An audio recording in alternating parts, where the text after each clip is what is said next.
even ongoing concerns about new tech. Kuya Deb.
Is the better version of ourselves that waits every time we say yes to an opportunity.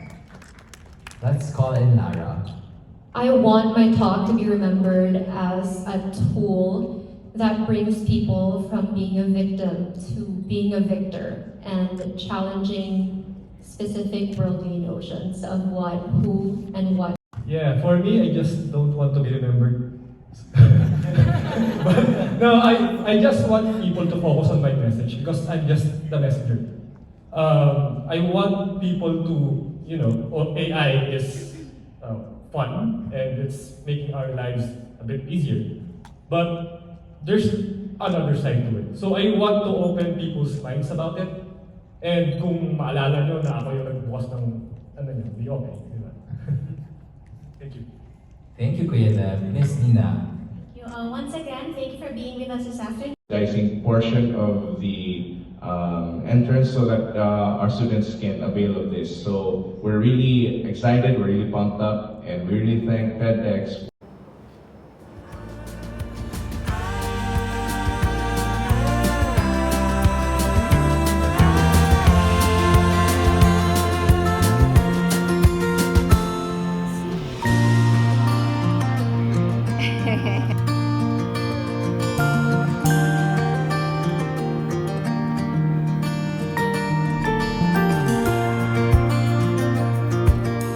Ay, sayang din.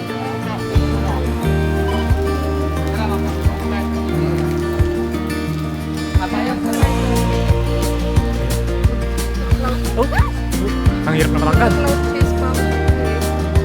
Yung mga sumasabit na lang basta eh.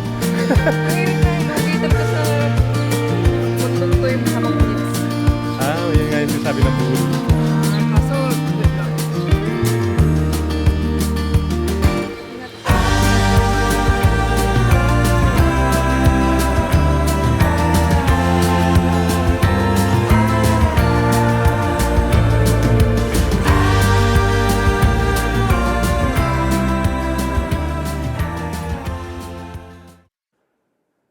Alright, so we just got back from the press day of TEDx Lanang Avenue. So it's very exhausting, pero sobrang enjoy. And we got to talk with a lot of the speakers and even the volunteers themselves. Ano na yung mga nakipag-usap sa atin, na in the tech community too. So it was fun hearing the stories, kung paano sila nag-volunteer, paano actually, mas interesado ako about how the Davao Tech community blossomed into what it is right now. And apparently it's very event-driven. Bakit ganon? Bakit event-driven? Student-driven? Nako, kaka-research ko ng mga nakaraang araw to. May binubuo kasi ako system eh. So, no, it's not event-driven. It's student-driven. So, ayun, it's medyo ang ganda pakinggan na yung ganun nga yung nangyayari. So, I'm looking forward dun sa magiging meetup namin on Saturday. But today, yun nga, ang dami namin nakausap and it was fun actually being able to chat with my other co-speakers. It was nerve-wracking during the press con. Kasi, syempre, press yun, di ba? Media yun eh. Tapos, doon ako nagulat na, ano pala siya, doon pala siya sa cinema gagawin sa loob. So, nandun kayo sa may ibabaw nung may stage. Then, yun, may spotlight na ganyan, tapos nakahilera kayo lahat.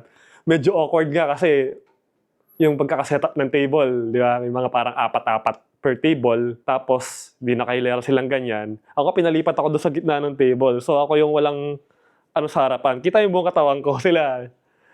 Pero it was fun na ilang rin naman. Parang it gave me a unique way of presenting myself. Because yun nga, nakakatawa doon, no? Yung panay beauty queen yung mga nauna sa akin kasi nagsalita muna isa-isa eh. Yung, to my right, ayan, isa-isa na sila. Panay beauty queen. Tapos pagdating sa akin, sino to? Tapos lahat nakapostura, syempre. And it's part of their work, it's part of their brand. Tapos ito yung suot ko, no? Tapos nakamaong, and yung usual ko na sneakers. But yeah, it was very interesting, very fun yung naging Although yung mga tanong bibigat, napasubo tayo, no? But I hope we all did well, no? So tomorrow, that's the big day. Really looking forward to it. Na matapos na, First and foremost, ma-deliver yung message ng speech ko and the other speakers din, ma-deliver nila na maayos yung mga messages nila. And to get this over with. Because as this was, as great as TEDx is, kumain talaga siya na oras, no? I'm not complaining, okay? Pero the reality is, syempre, may mga bagay tayo na kailangan i-sacrifice to focus on TEDx.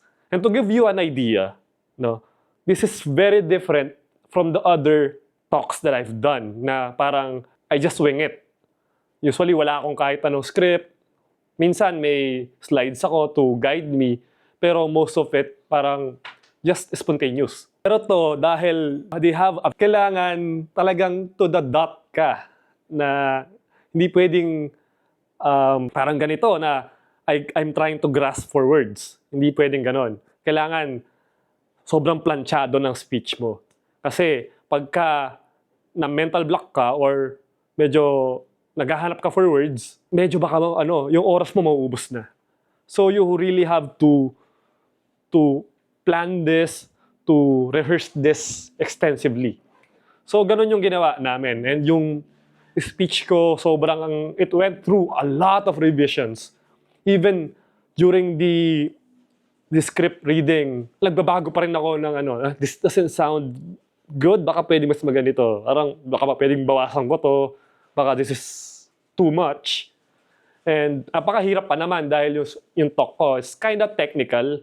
And kung nakikita nyo yung mga stories ko, the challenge was to make it more palatable for a general audience. Kasi syempre, yung audience natin, hindi naman lahat yan tech people. Not everyone will appreciate you throwing technical jargon. So I wanted my speech to be as easy to digest for the lay people.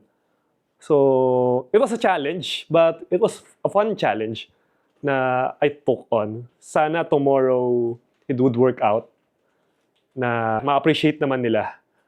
So kung hindi nyo mapapanood by the publishing of this video, sana available na yung video on YouTube. Kung andyan na, ililink ko on the description of this video para mapanood nyo kung ano yung pinagsasabi ko doon. But yeah, I'm excited. I hope I don't botch up the numbers and the facts because this is a very technical talk. Very dangerous yung magkamali ka ng masabi. So doon ako mas nag-aalala, no? More than, failing as a speaker.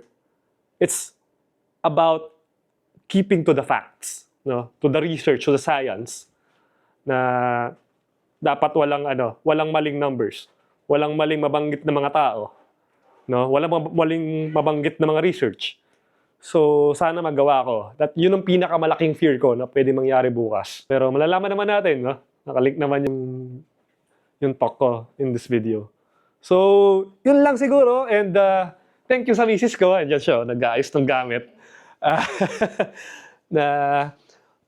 Who was with me during this whole time kasi as an introvert, hindi ko kayanin to. I love talking to people but of course, hindi ko kaya na i-sustain for long periods of time. Kaya malaking bagay na andun siya. For example, sa dinner, andun siya para to sustain that conversation with people I talk to.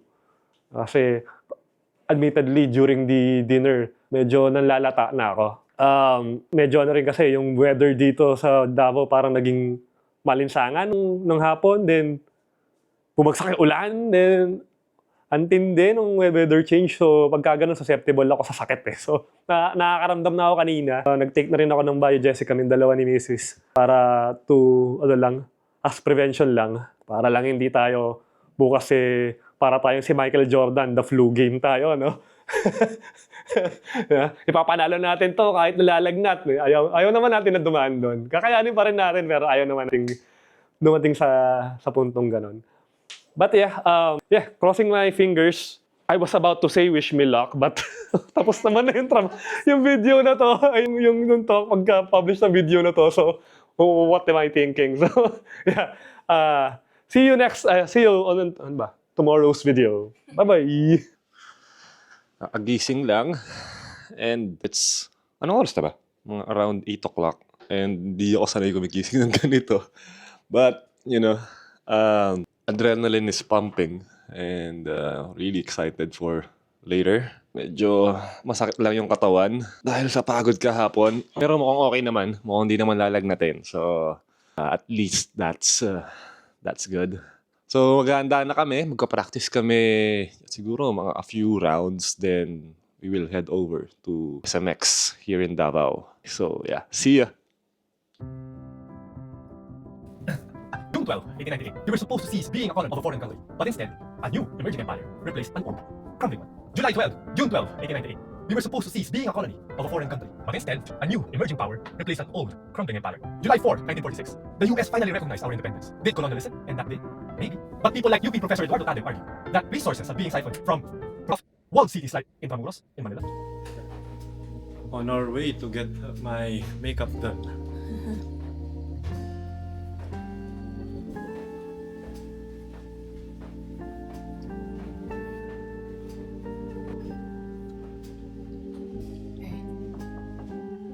Knock. Hi, makeup artist po. Ay, artist. Hello. Hello. Ano Good yung morning. makeup niya lalaki? Oo nga. Powder lang po yan. Powder. Sa'yo na kayo. 10 minutes lang. Sa'yo maging lalaki, ha?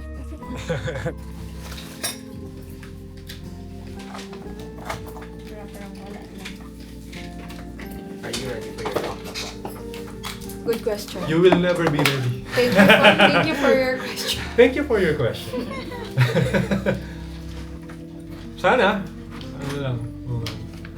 makapag-prepare na. Bahala na yung Whatever happens na. Yeah, whatever happens na lang yun. Okay, so ito yung end result. So, napansin nyo may magbabago? Maba yung buhok ko, no? Ganda, no? Ayan, ganda ng ayos nila. Sige, so we're going to the, sa venue na. And mingle. And really prepare na to deliver the talk. Crossing fingers. Bye, guys! Our next speaker for TEDx Lanang Avenue is an avid tech enthusiast whose passion has built a strong community that empowers the next generation of tech professionals. He will provide his deep dive into colonialism in the age of data and artificial intelligence. We have Kuya Dev.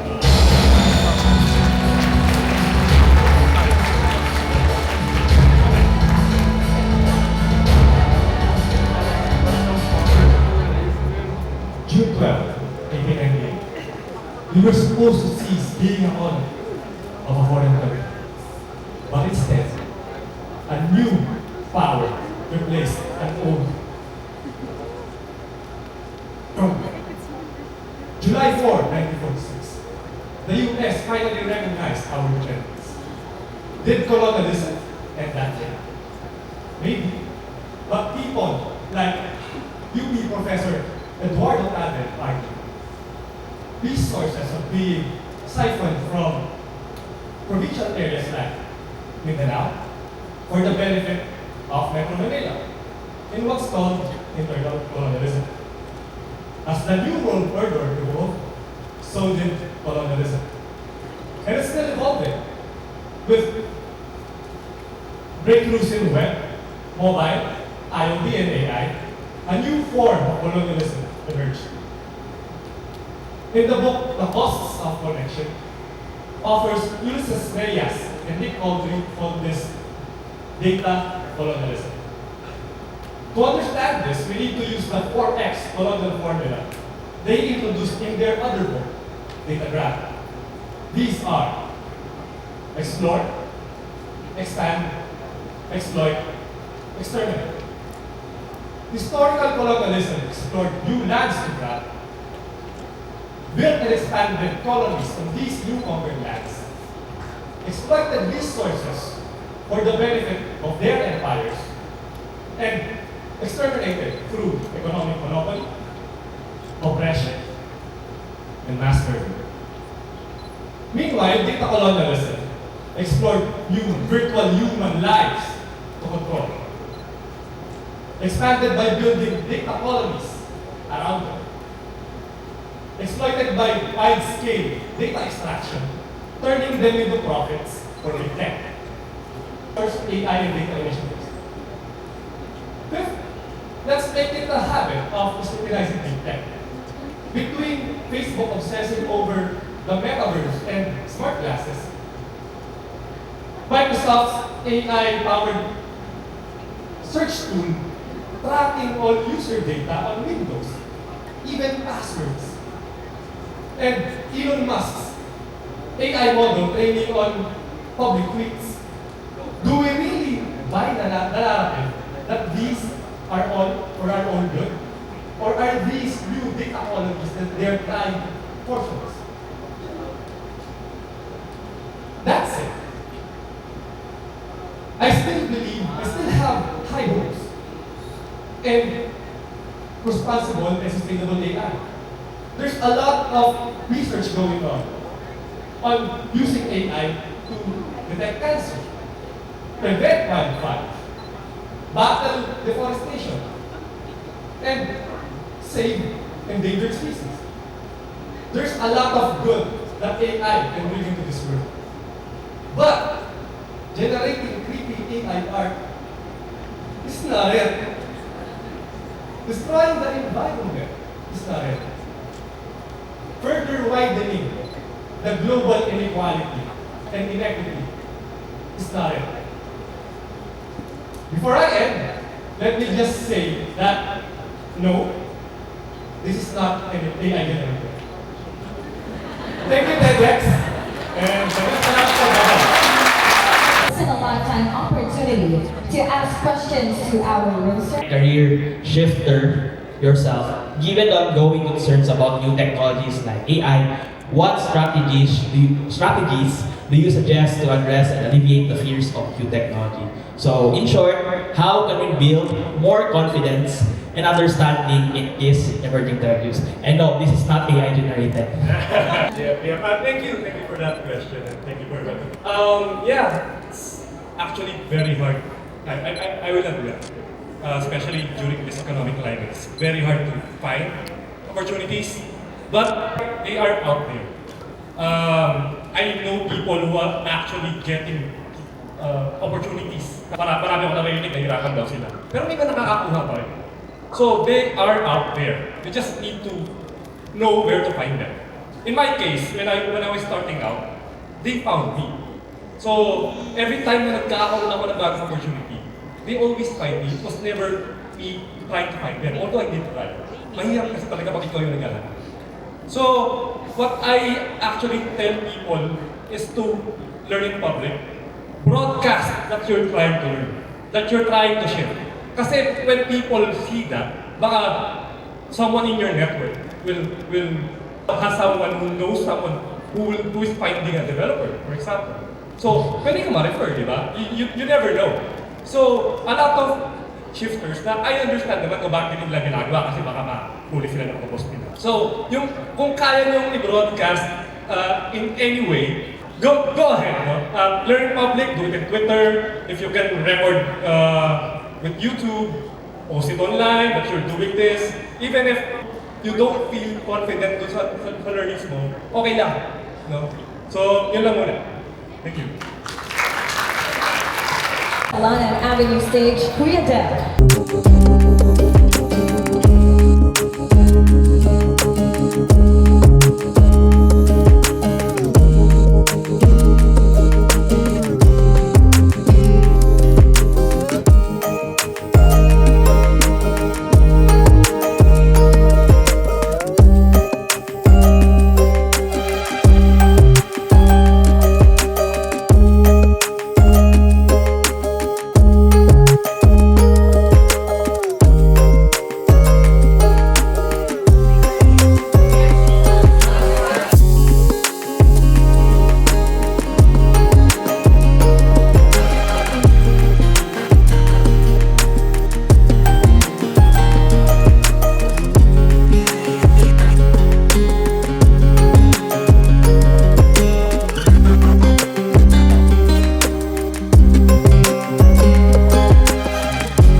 One million, zillion, jillion, dillion, cotillion times later.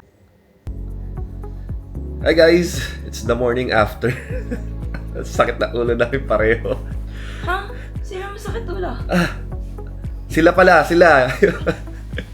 So, yeah. The after party kagabi. At ang sakit na ulo namin dahil nilasing kami ng mga bata. And we got to talk to the speakers, some of the speakers more intimately during the festivities kagabi. Although sigawan dahil hindi namin in-expect na ano pala siya, party na ano. We were expecting na parang ano lang, ano ba yun? Dinner. And yun, may mga tequila. So, ayun. Hindi ko na alam kung ano nangyari. May mga videos yung kasama ko na pinakita niya sa akin ngayon. Makakita na naman kayo ng Dancing Kuya Dev. More cringe. More cringe to come. But yeah, we will be unpacking. Packing up pala, baliktad. Kasi lilipat kami ng hotel. Baka niisip ko kasi Airbnb. So we will be transferring hotels mas malapit dun sa city center ng Davao. Then, ayun, mag-try na kami maglibot kung may energy pa kami. You know, when you're at this age, not 25, kailangan mo na ng recovery time ng ano? 2 to 3 business days. Yeah, 2 to 3 business days. So, we will see. Baka pa-power through na lang namin. No promises. Yeah, and yeah, excited din kami dun sa tawag dito, meet up on Saturday. Nakakausap ko na yung mga ibang a-attend, but mas tayo pang kwentuhan siguro on Saturday. So, yun lang. Mag-prepare lang kami. Bye, guys.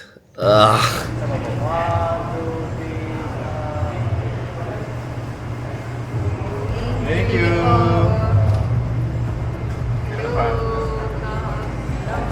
You're alive at 1 p.m.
Tayo mag-swim kasi kailangan namin ng onting activity lalo sa mga pinagkakain at sa alak para ma-digest and malabas yung toxins. And yeah, hopefully may energy pa kami para lumabas. Maybe try out the night market at Davao. So yeah, see ya.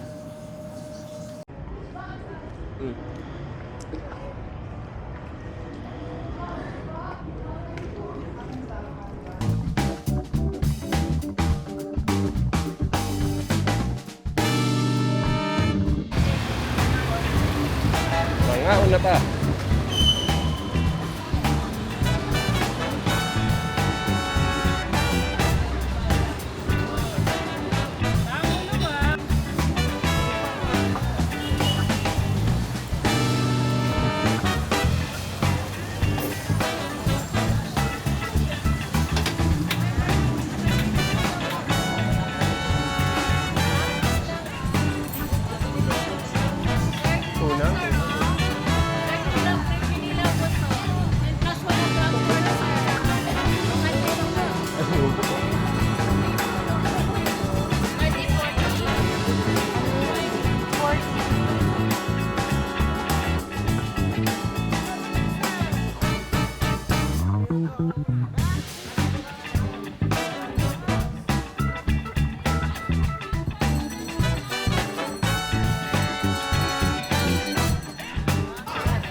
Grabe.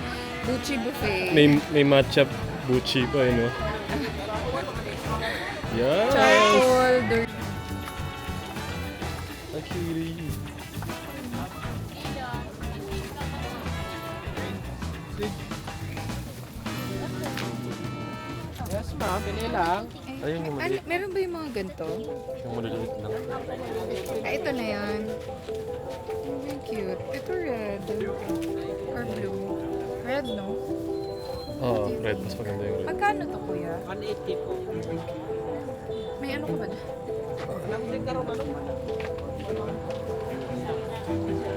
Tayo wala. Sige na naman. Sige na lang ang ginabang sa atin talaga.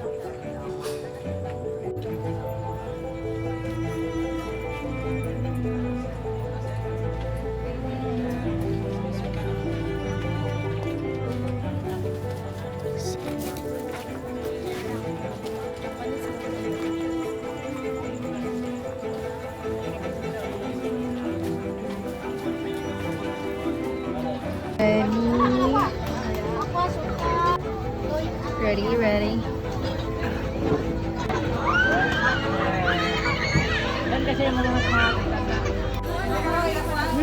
Sarap! Gloves. Kuya, meron yung gloves? Ayun. Kala ko tissue. Thank you. This is favorite.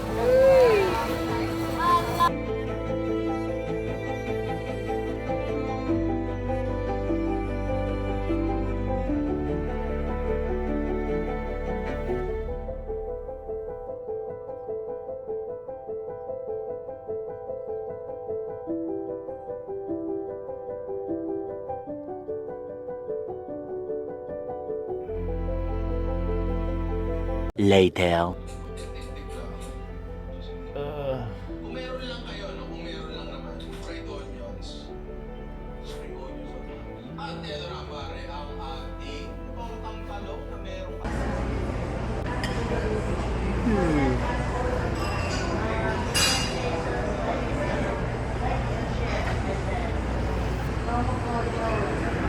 Pork ano?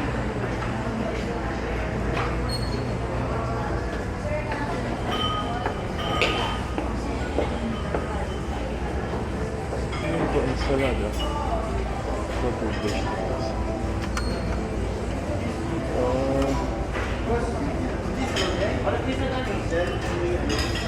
Sardines.